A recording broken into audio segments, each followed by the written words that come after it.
Welcome back. I'm playing Warhammer 40,000 Battlesector, and we'll get started on our discussion and review of all the units as we're working our way through these multiplayer tips and recommendations for each faction. We are currently working on the Forces of Chaos, and the next unit we're going to discuss is the Bloodthirster here. He is the strongest unit for the Forces of Chaos, as he should be. He costs 300 points, so he's definitely a steal for what he can do for you. He has 600 health, 2 action points, 5 movement, 7 armor, and has negative 20 evasion, so he's generally not going to be, if he gets attacked, he's not going to be dodging attacks here. If you're enjoying these videos, please give my channel a like and subscribe. It encourages me to post more content for you. So he is an HQ unit, so he can be your HQ commander if you wanted him to be. I typically don't make these guys my HQ unit because I want to get them into combat as fast as possible to start really messing things up. Because as you can see here, with his one attack, he has a base damage of 105 to 140, and he has a splash damage of 63 to 84 times 3. So this guy is one of the most dangerous and most powerful per hit units in the game. He has an armor piercing of 9, and he has a 90% base accuracy. So you'd think that this would allow you to pretty much always hit things, but if you end up using his flying ability, because he has several abilities here, he actually gets a 20% accuracy debuff, and what that does is it gives you +2 movement. But the thing to know about his flying ability is once you activate it, he'll continue to fly even after the initial movement. So it's for every movement that he goes on there. So that'll allow you to kind of get behind somebody, get a hit, fly around to another area, get a hit. So it definitely works out quite well for you. And if you end up moving him through here, he's immune to pistol reaction attacks, so it won't suppress him. Although it says that, I don't think that's actually correct because I've found that I've been suppressed several times. So I think what they mean by that is if you click this and then you were to jump across, the movement itself won't be suppressed. But if you were to click this and then fly and then do a charge attack with the Khorne axe, that you could get suppressed. So it's kind of a wonky system. So just be careful with that, because there's nothing that could be worse than you trying to do a charge attack to mess up the front line, get this guy suppressed, and then he can't do the damage for you, because everything in the field is going to start opening up on him to try to get the kills since he's so dangerous. So you really can't risk that suppression. In terms of his other abilities, he's got the Demonic Ritual, and that allows you to spawn one unit. It has a cooldown of 3 turns, and it takes 2 turns, so you're not going to be able to spawn until turn 3. Or turn 2. We'll find out. I think it's 2 turns, so you'll be able to use it. His other ability here, and he's got 4 charges of that, so you're very unlikely, unless you're doing an unlimited turn map, to use all 4 of those charges here. And this is also why, if you're playing an unlimited turn map, you don't want to just sit back and let the Forces of Chaos sit there and make you come to them, because they're just going to keep spawning units on top of you over and over and over again, and just going to completely overwhelm you. The other abilities that he has is the Greater Demon, and what this does is buffs the demons that are around him, so you get plus 40% momentum gains. That's just a passive ability, nothing that you have to activate. This you do need to activate, and it takes 2 action points, so it'll be your whole turn to summon units. He also has Insensate Rage, and what this does is it increases the melee damage of this unit for 1 turn by 25%, in addition to performing a psychic attack on all enemies that are within 3 tiles for 11 to 15 damage, and they also suffer momentum damage as well. So this is really good when you're fighting like low HP units. So let's say the Necrons are summoning a bunch of scarabs on you, just use the Insensate Rage and you'll kill all the models other than the 2 that will resurrect. If you're fighting swarm tactics against the Tyranids, then if you have 2 of these guys, you'll effectively nuke all their low tier Hormigons and Tormagons while significantly damaging Genestealers and other units there. So you can really do some pretty impressive things with this ability. It has a 3-turn cooldown, and obviously the 25% damage buff only lasts for 1 turn, otherwise it would be too crazy. And then we talked about the flying ability so far as well. So we'll get started here and show what this guy can do. But really, he is very dangerous. And it looks like we're going to be playing against Tyranids for our first battle here.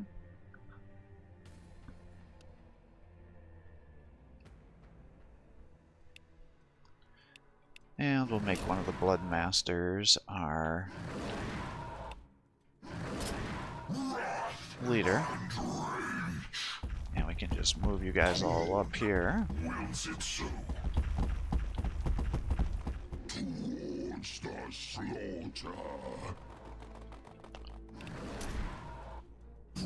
me their skulls.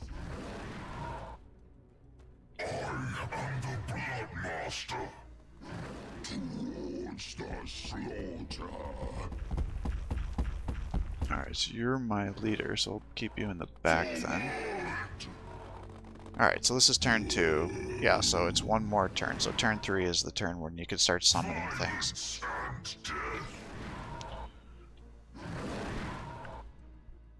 Now the other big thing is these other units, they can start buffing each other. So the Bloodletter, or the, not Bloodletter, the Bloodmaster gives you this Locus of Khorne ability, which increases armor by 1, armor penetration by 1, and damage by 10% for all Khorne units within 2 turns.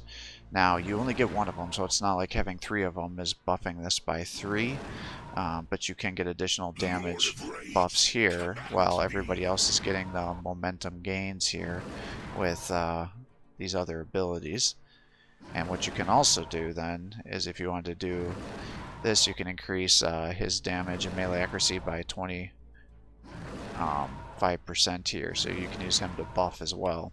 So you can really get some stacked abilities going here, pretty crazy.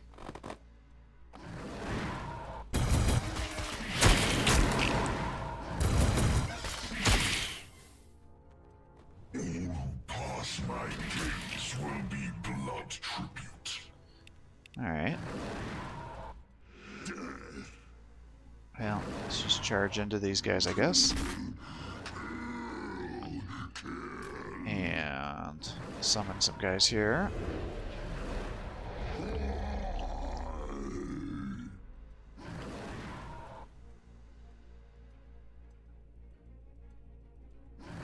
You can come down this way.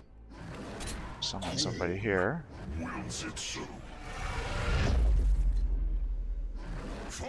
Oh, jeez.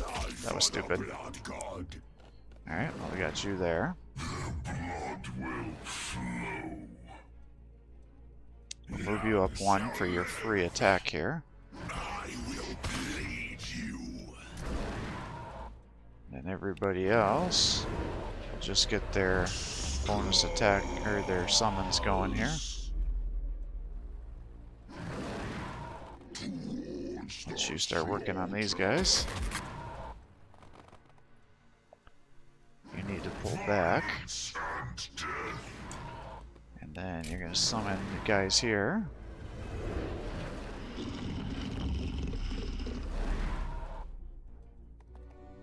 I am the Bloodmaster. I think you could make a strong argument that I should instead have just attacked some of these guys, because we would have killed most of their forces, but oh,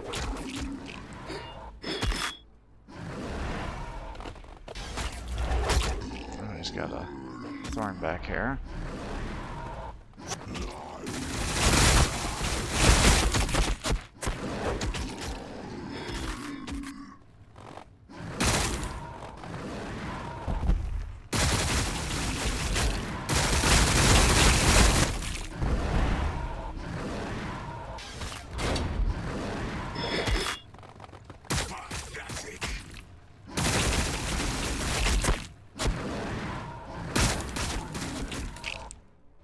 Alright, and so the other nice thing about these guys here is you can use the charge attack, cut through these guys, smack those guys, and you can get a kill that way.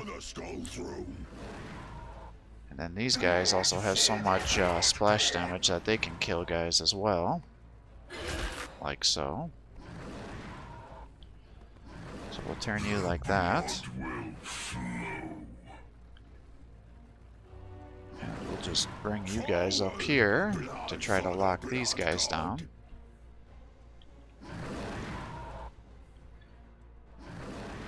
And now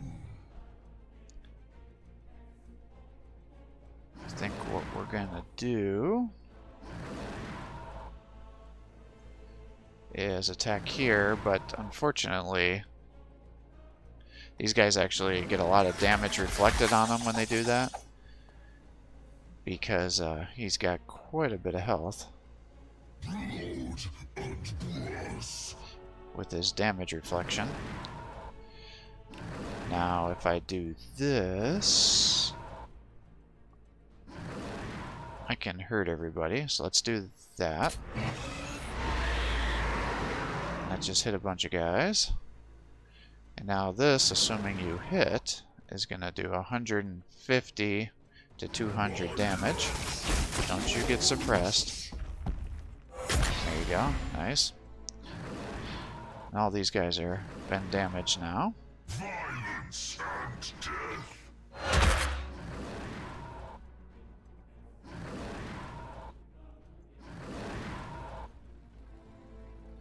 And then you, kind of like how we did it before, are going to charge through here. Smoke those guys.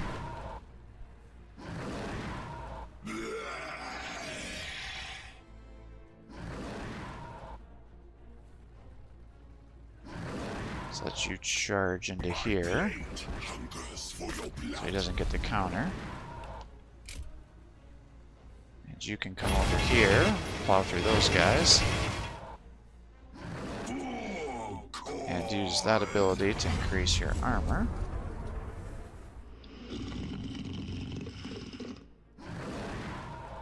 You come up here.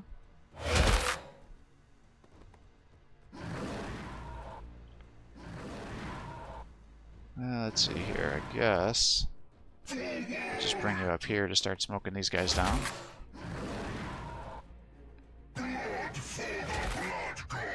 Something like that. Pull you back.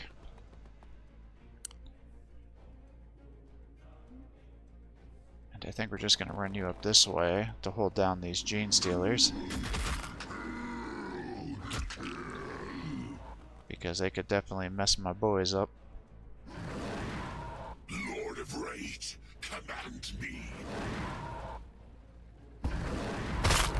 Once you start working those guys down. That was a mistake. I probably should have flanked them, so then I could have got behind there. But it is what it is.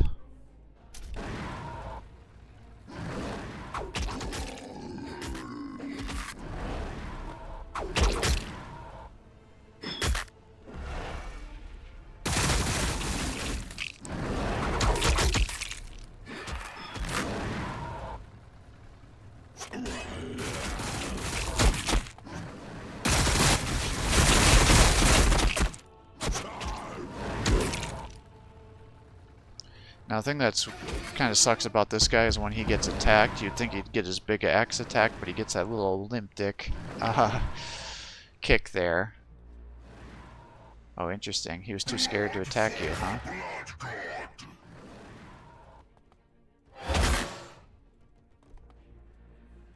Khorne wills it so.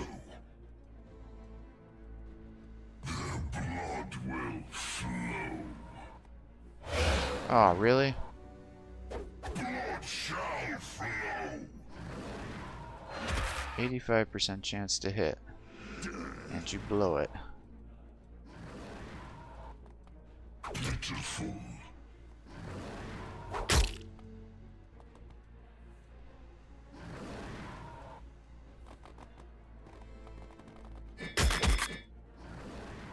I am the Blood Master. Alright, well, your charge is still not ready.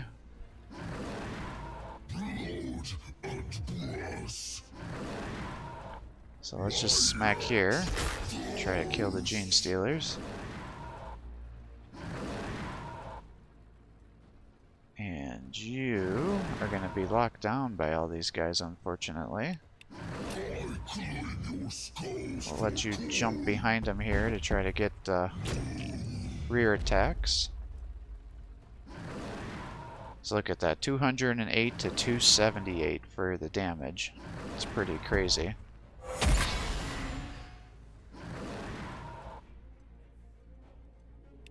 get your bonus attack here.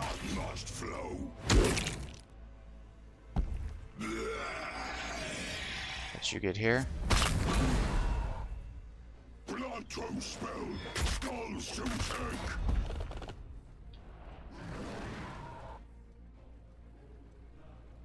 And can you hit anybody?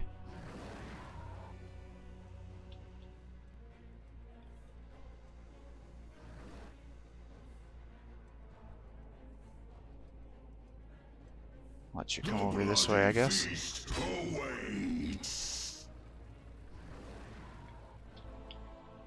Alright, try to take this guy out. You failed.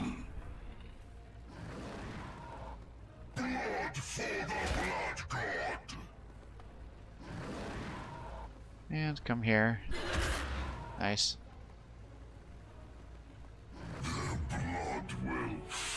Oh, I apparently never finished the attack with you, huh? I feel rather foolish about that. Let's get that done.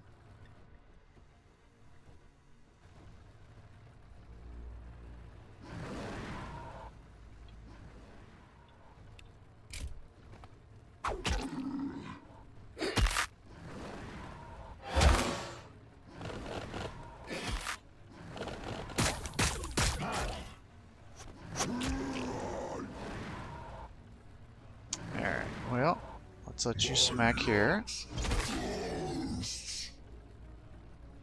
And smack again.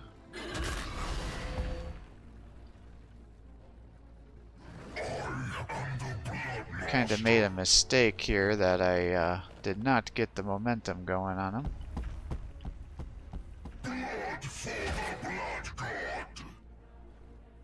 Kind of forgot that that was one of my main objectives here. So I don't know if they're gonna attack you or not. No, they're attacking the guy that can't attack back.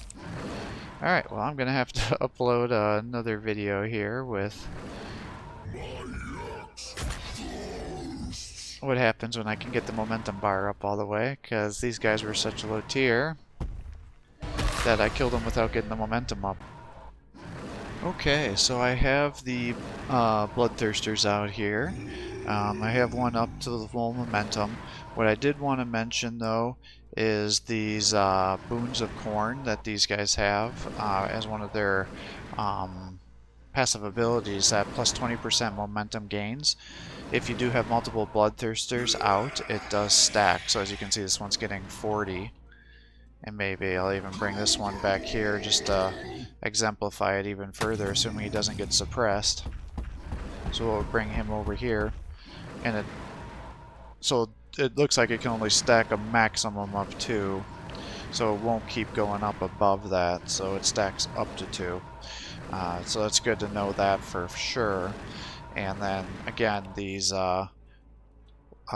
Locusts of Khorne, you can only have one of those buffs on top of you. And then we'll put this over here. And that affects everybody around him. So now he's got that on, and it stays on for 2 turns. So as you can see, these are ways that you could really stack up your Bloodthirster's abilities, something fierce here. Now if you did want to empower things, you can end up empowering the Demonic Ritual, which allows you to spawn up a unit within 2 tiles. It also makes the cooldown drop to 1 turn. If you ended up doing the Insensate Rage as the empowered ability, it increases the melee damage for 1 turn by 40%, and it also does damage to units within 4 tiles around the Bloodthirster here, and the psychic damage is increased to 22 to 30, and the momentum damage also increases up to 60, and that's to every unit that's affected by the Insensate Rage, and it also drops a cooldown by 1 turn. Finally, if you empowered the movement, it would drop the accuracy penalty down to 15%, and your movement goes up to 3 movement, and obviously doesn't cost any AP, but it does it at baseline too, so gives you a slight movement advantage and the accuracy slightly goes down. So not the end of the world here. And then let's say we're bringing this guy up here. We can surge, and now he's although that's not as impressive as I thought it was going to be with all these other bonuses going.